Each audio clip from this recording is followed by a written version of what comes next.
تو پھر اللہ نے اپنی پوری مرضیاں علی کو دے دی، پوری مرضی علی کو دے دی۔ اور پھر یہ مرضی خریدی کس طرح ہے علی؟ تربیت ابو طالب کی وجہ سے۔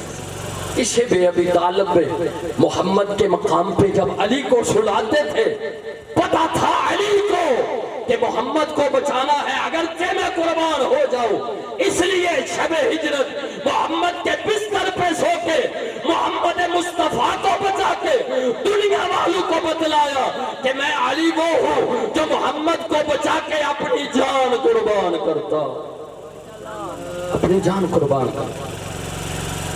یہ محمد مصطفیٰ کی عظمت ہے کہ جس کے فدیے کا نام علی ہے، جس پہ قربان ہونے والے کا نام علی ہے۔ اور پھر آئمہ نے جتنی محمد مصطفیٰ کی عزت کی ہے کائنات میں کسی نے نہیں کی۔ چھٹے امام کے پاس ایک بندہ آیا، کہتا ہے امام سے، مولا میرے گھر میں بیٹا پیدا ہوا۔ جب یہ کہا میرے گھر میں بیٹا پیدا ہوا، مولا نے اسے مبارکباد دی۔ مبارکباد دینے کے بعد کہا اپنے بیٹے کا نام کیا رکھا؟ چھٹے امام نے جب یہ کہا، اس نے کہا میں نے اپنے بیٹے کا نام محمد رکھا۔ جب یہ کہا کہ میں نے اپنے بیٹے کا نام محمد رکھا، چھٹے امام کہتے ہیں کیا تو نے اپنے بیٹے کا نام محمد رکھا؟ محمد کہہ رہے تھے محمد رکھا، اور پھر جھکتے جا رہے تھے محمد رکھا، کہ اپنے بیٹے کا نام محمد رکھا۔ راوی کہتا ہے کہ محمد محمد کرتے چھٹے امام اتنا جھک کے قریب تھا کہ رخسار زمین پہ لگ جاتے۔ ماشاءاللہ جواب نام محمد پہ اتنا جھکے، قریب تھا کہ رخسار زمین پہ لگ جاتے۔ اور پھر بعد میں اسے کہتے اب اسے گالیاں نہ نکالنا، اب اس کا احترام کرنا، اسے گالی گلوچ نہ نکالنا، اسے کبھی مارنا نہ۔ تمہیں پتا نہیں ہے محمد کس ہستی کا نام ہے؟ محمد وہ ہستی ہے جس کے لیے میری بھی جان قربان، میرے بابا کی جان بھی قربان، میری ماں کی جان بھی قربان، اور پوری کائنات کے انسانوں کی جان قربان۔ اور تجھے پتا نہیں جس گھر میں محمد نام کا بچہ ہوتا ہے وہ گھر ہر دن مقدس گھر ہوتا ہے۔ یہ ہے عظمت محمد، یہ ہے نام محمد کی عظمت۔ صلوات پڑھ لے ایک مرتبہ۔ نعرہ تکبیر، نعرہ تکبیر، نعرہ رسالت، نعرہ رسالت، نعرہ حیدری، کل ایمان نعرہ حیدری۔ اور پھر عجیب لوگ عظمت محمد کو جانتے نہیں۔ میں کہہ رہا تھا کہ لوگ کہتے ہیں یہ علی علی کرتے، رسول اللہ کو نہیں مانتے، نبی پاک کو نہیں مانتے، نعرہ لگاتے ہیں تو اونچا لگاتے ہیں، جبکہ ایسا نہیں۔ ہم نے علی علی کیا ہی اسی لیے ہے تاکہ ہمیں نبی نبی کرنے کی تمیز آ جائے۔ اور پھر میں یہ چیلنج کے ساتھ کہہ رہا ہوں، یہ میرا دعویٰ ہے، اب پوری دنیا میں چلے جائیں، جتنے بھی شان مصطفیٰ میں گستاخی کرنے والے ہیں اور جتنوں نے بھی رسول کے بعد آج تک نبوت کا دعویٰ کیا ہے، یہ گستاخان رسول، یہ نبوت کا دعویٰ کرنے والے جتنے بھی آپ کو ملیں گے ان میں ایک بھی علی ولی اللہ پڑھنے والا نہیں ملے گا، ایک بھی نہیں ملے گا۔ اور اس کی وجہ کیا ہے؟ وجہ یہی ہے کہ سب نے کلمہ یہی پڑھا، لا الہ الا اللہ محمد رسول اللہ، لا الہ الا اللہ محمد رسول اللہ، لا الہ الا اللہ محمد رسول اللہ۔ لیکن ہم نے کلمہ پڑھا لا الہ الا اللہ محمد رسول اللہ، علی ولی اللہ، علی ولی اللہ، اور ہم نے دنیا والوں کو یہ بتلایا کہ محمد کے بعد ولی تو ہو سکتا ہے، محمد کے بعد نبی نہیں ہو سکتا۔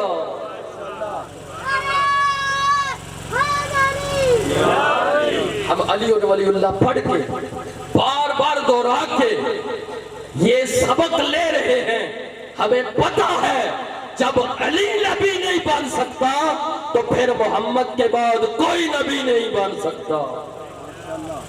اور لوگ تو سمجھتے نہیں، لوگوں کی عقل پتہ نہیں کہاں جاتی۔ جب یہ کہتے ہیں کہ فلاں نبی کے بعد رسول کے بعد اگر کوئی نبی ہوتا، محمد کے بعد اگر کوئی نبی ہوتا تو فلاں ہوتا. یہ بڑی علمی بات کر رہا ہوں، اس پہ توجہ کرنی ہے. 1,24,000 اللہ کے نبی آئے. ہاں جی 1,24,000 اللہ کے نبی آئے. کون سا ایسا نبی ہے جو پہلے کافر تھا، بعد میں اس نے کلمہ پڑھا، بعد میں وہ نبی بنا؟ ہاں جی کوئی سنی مانتا ہو، کوئی وہابی مانتا ہو، کوئی بھی نہیں کہتا، کہنا بھی کسی نے نہیں ہے. چونکہ جو کافر ہو وہ بعد میں کلمہ پڑھ کے مسلمان بن سکتا ہے، کافر کبھی بھی کلمہ پڑھ کے نبی نہیں بن سکتا. نبی کس طرح بن سکے؟ یہ مجھے پتا ہے، آپ کو پتا ہے، ہر بندے کو پتا ہے. کسی اسلام کے کسی فرقے کے پاس چلے جائیں، اس سے پوچھے ہمیں بتلاؤ کہ 1,24,000 انبیاء میں سے رسول خدا کو نکال دیں، باقی انبیاء میں سے کون سا نبی ہے جو پہلے کافر تھا، بعد میں مسلمان ہوا، بعد میں اللہ نے اسے نبی بنایا؟ کوئی بھی نہیں کہے. کیا اتنے مظلوم ہے رسول اللہ کی ذات؟ اتنی عظمت گھٹا دی. تجھے اور مجھے پتا ہے کہ کافر کلمہ پڑھ کے مسلمان بنتا ہے، نبی نہیں بنتا. کیا رسول عربی کو نہیں پتا تھا کہ کافر مسلمان بنتا ہے، نبی نہیں بنتا؟ رسول عربی نے یہ کیسے کہہ دیا اگر میرے بعد کوئی نبی ہوتا تو پھر فلاں ہوتا؟ کیا رسول کو نہیں پتا تھا؟ رسول کو پتا تھا. رسول نے ایسا نہیں کہا. اور ایسی باتیں نہ کریں، یہ توہین رسالت ہے. یہ ایسی باتیں کسی کی محبت میں کہہ تو جاتے ہیں لیکن عظمت رسول کا انہیں پتہ نہیں چلتا کہ ہم کیا کر رہے ہیں. صلوات پڑھ لے ایک مرتبہ. جیسے نہیں ایک مجلس تو نہیں ہو رہی. صلوات پڑھ لے ایک بار. نعرہ تکبیر، نعرہ تکبیر، نعرہ رسالت، نعرہ رسالت، نعرہ حیدری، کل ایمان نعرہ حیدری، نعرہ حیدری، نعرہ حیدری. حسینیت، حسینیت، یزیدیت، یزیدیت، نعرہ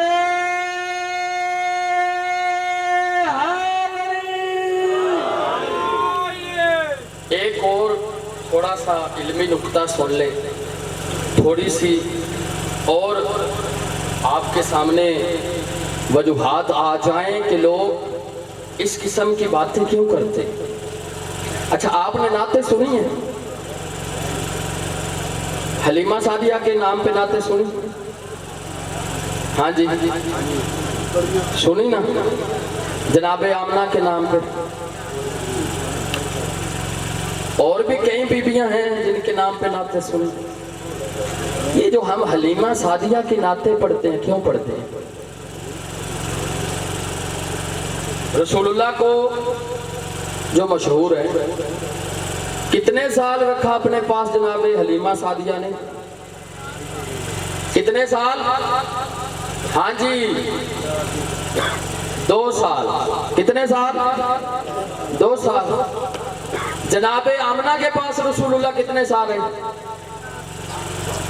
کوئی بتلا سکتے؟ 6 سال. 6 سال جناب آمنہ جو رسول اللہ کی اماں تھی ان کے پاس رہے. 2 سال جناب حلیمہ سعدیہ کے پاس رہے. ٹھیک ہے، بنا پر مشہور کہہ رہا ہوں. اور پھر کس کے پاس رہے؟ فاطمہ بنت اسد. جناب آمنہ جب دنیا سے گئی تو جناب عبد المطلب نے رسول اللہ کو اپنے پاس رکھا. 8 سال کے رسول اللہ ہوئے تو جناب عبد المطلب دنیا چھوڑ گئے اور پھر جناب ابو طالب کے پاس چلے گئے اور جناب فاطمہ بنت اسد نے پالا رسول اللہ کو. حلیمہ سعدیہ کے پاس 2 سال، جناب آمنہ کے پاس 6 سال، جناب عبد المطلب کے سامنے پاس 8 سال.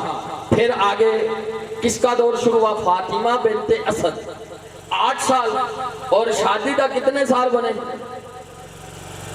25 سال سے 8 نکال لیں، باقی کتنے بچتے ہیں؟ ہاں جی 25 سے 8 نکالے، باقی 17 بچتے ہیں، 17 ہی بچتے ہیں۔ جناب فاطمہ بنت اسد کے ساتھ رسول خدا کتنے رہے؟ 17 سال۔ اور پھر بعد میں جناب خدیجہ کے نکاح میں چلے گئے، جناب خدیجہ کے نکاح میں گئے تو کتنے سال ساتھ رہے؟ 25 سال۔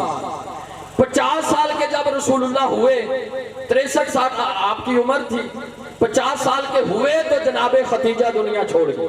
ایسا ہی ہے، 25 سال جناب خدیجہ کے پاس ہے۔ اب جناب خدیجہ کے بعد رسول اللہ نے کتنی بیویاں کی؟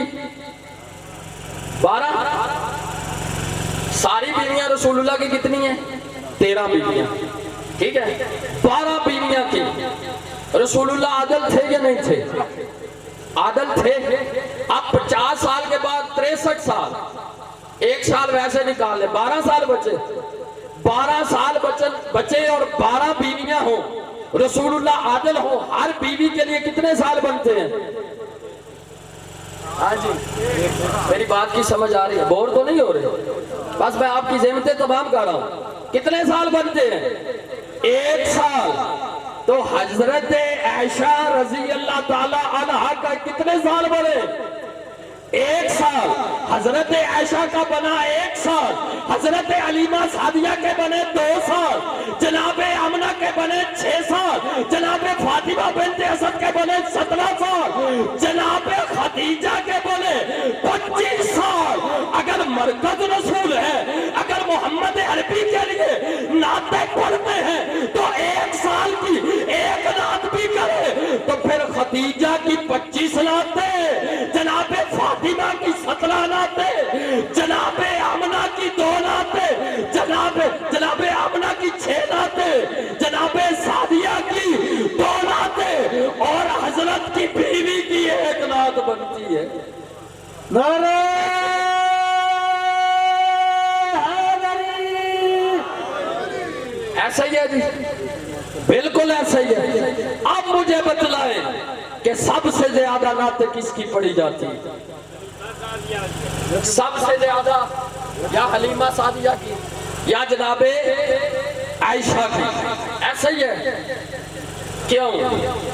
اگر مرکز رسول ہیں، اگر عظمت رسول کی وجہ سے، اگر نسبت رسول کی وجہ سے نعتیں پڑھنی ہو تو پھر سب سے زیادہ نعتیں تو جناب خدیجہ کی بنتی ہے، ان کے بعد فاطمہ کی بنتی ہے، ان کے بعد آمنہ کی بنتی ہے، ان کے بعد جناب سعدیہ کی بنتی ہے، ان کے بعد عائشہ کی نعتیں بنتی ہیں۔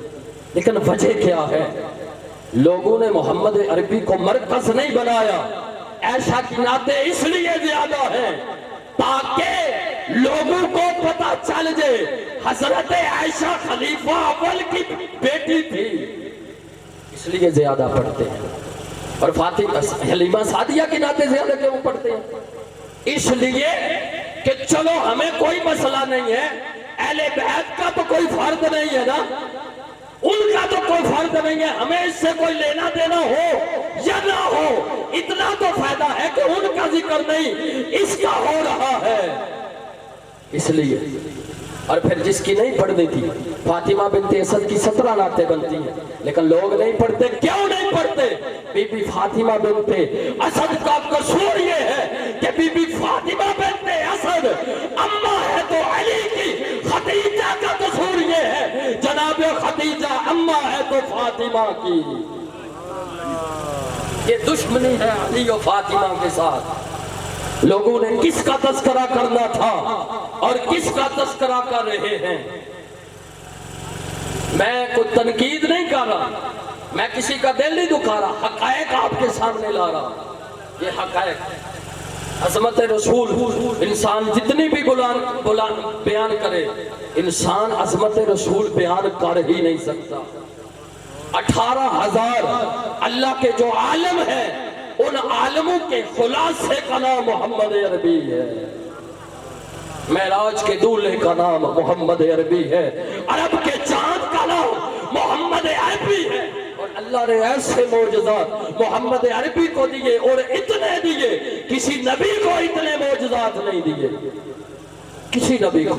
کتابوں میں جو موجود ہے 4440 معجزے رسول عربی کے تھے، اتنے کسی کے نہیں تھے، 4440، اور پھر 1440 معجزات ایسے معجزات ہیں جو کتابوں میں جو موجود ہیں، کتابوں میں نہیں ویسے موجود ہیں، دنیا میں موجود ہیں، ٹھیک ہے، اور پھر 24 ایسے معجزے ہیں جو رسول عربی کے وجود میں تھے۔ میں 2-4 معجزات آپ کو سنا کے آپ کی ذمتیں تمام کر رہا ہوں۔ کتنے معجزے ہیں جو رسول عربی کے جسم میں تھے؟ 24 معجزات۔ قدم میں معجزہ یہ تھا، میں پہلے بیان کر چکا ہوں، رسول عربی کے قدموں میں یہ معجزہ تھا، جس مقام پہ رکھتے جہاں چاہتے نقش قدم بنتا، جہاں نہ چاہتے نقش قدم نہیں بنتا۔ کبھی نرم زمین پہ چلتے پاؤں کے نشان نہیں بنتے، کبھی سخت چٹانوں پہ چلتے پاؤں کے نشان بن جاتے۔ جب صحابی پوچھتے یا رسول اللہ یہ کیا ہے ماجرا ہے، آپ نرم زمین پہ چلتے ہیں نشان نہیں بنتے، آپ سخت چٹانوں پہ چلتے ہیں نشان بن جاتے ہیں، کہا میرے پاؤں میرے اختیار میں ہیں، میں محمد جہاں چاہتا ہوں نشان بن جاتا ہے، جہاں چاہتا ہوں نشان نہیں بنتا، اور جس کے پاؤں اس کے اختیار میں ہو اس محمد کے دل کتنے اختیار میں ہوں گے۔ یہ تھا ہاتھ کا معجزہ کیا تھا، جس مقام پہ رکھتے اگر بیمار ہے تو تندرست ہو جاتا، اگر زخم ہے تو ختم ہو جاتا۔ اور یہاں پہ مجھے ایک بات سامنے آ گئی اور بڑی اچھی لطیف بات ہے۔ ایک بندہ ایک عورت آئی رسول عربی کے پاس، اس کا بچہ تھا، اس کے سر پہ بال نہیں تھے، رسول عربی کے پاس آئی اور کہا یا رسول اللہ اس کے سر پہ بال نہیں، آپ دعا کریں اس کے سر پہ بال آ جائے۔ رسول عربی نے اس بچے کے ہاتھ پہ اس کے بچے کے سر پہ ہاتھ رکھا اور بال اگائے۔ یہی بات جب یمن میں پہنچی، وہاں پہ مسیلمہ کذاب تھا جس نے نبوت کا دعویٰ کیا تھا، اس کے ماننے والے یہ ایک عورت اس کے پاس آئی، کہا آپ بھی نبی ہیں، اللہ کے نبی ہیں، یہ میرا بچہ ہے، اس کے سر پہ بال کم ہیں، آپ دعا کر دیجئے اللہ کرے اس کے سر پہ بال آ جائیں۔ جب مسیلمہ کذاب نے اس کے سر پہ ہاتھ رکھا، ہاتھ کا رکھنا تھا، جو پہلے بال تھے وہ بھی ختم ہو گئے۔ نعرہ حیدری، نعرہ حیدری، نعرہ حیدری۔ کتابوں کا جا کے مطالعہ کرے، آپ کو یہ مل جائے گا، کتابوں میں موجود ہے۔ آج تک اس نسل سے گنجے آ رہے ہیں جن کے سر پہ بال نہیں ہوتے، وہ اسی نسل سے ہیں جو مسیلمہ کذاب کے پاس عورت گئی تھی اپنے بچے کے بالوں کے لیے اور اس کے بال اڑ گئے، آج تک وہی سلسلہ چلتا ہے۔ تو یہ مولا کے، یہ رسول اللہ کے ہاتھ میں معجزہ تھا، قد کا یہ معجزہ تھا کہ جتنا لمبا بھی بندہ آپ کے سامنے آتا، آپ اس کے پاس کھڑے ہوتے تو وہ چھوٹا نظر آتا تھا، چونکہ اللہ کو یہ پسند ہی نہیں ہے کہ میرے محمد سے کوئی بلند نظر آئے، اللہ یہ پسند نہیں کرتا کہ میرے محمد سے کوئی بلند نظر آئے۔ اور پھر ہاتھوں کا ایک معجزہ، جب آپ وضو کرتے تھے تو وضو کا پانی صحابہ اپنے برتن میں محفوظ کر لیتے اور پھر جا کے تبرک کے طور پہ استعمال کرتے، کوئی بیمار ہوتا تو اسے دیتے، کسی کو زخم ہوتا تو اسے دیتے، وہ پانی پلایا جاتا یا اس پہ ڈالا جاتا تو اس کی بیماری چلی جاتی۔ تو اس کا مطلب یہ ہے کہ ان سے کہہ دینا چاہیے جو تبرک کے منکر ہیں، نبی کے صحابہ تو وہ تھے جو تبرک کے منکر نہیں تھے، تبرک کو ویسے شفا سمجھتے تھے۔ اور پھر ڈھیر سارے معجزے، نبی پاک سوئے ہوئے تھے، سوئے ہوئے ہوتے اور آنکھیں ان کی پھر بھی وہ انہیں نظر آتا تھا، سوئے ہوئے ہوتے، جس طرح آگے دیکھتے اس طرح پیچھے دیکھتے، سوئے ہوئے میں آپ کا دل جاگتا رہتا۔ ڈھیر سارے معجزات، یہ نبی پاک کے معجزات، کمالات۔ معجزات کمال کے معجزات، اور پھر نور ایسا تھا کہ جہاں بھی نبی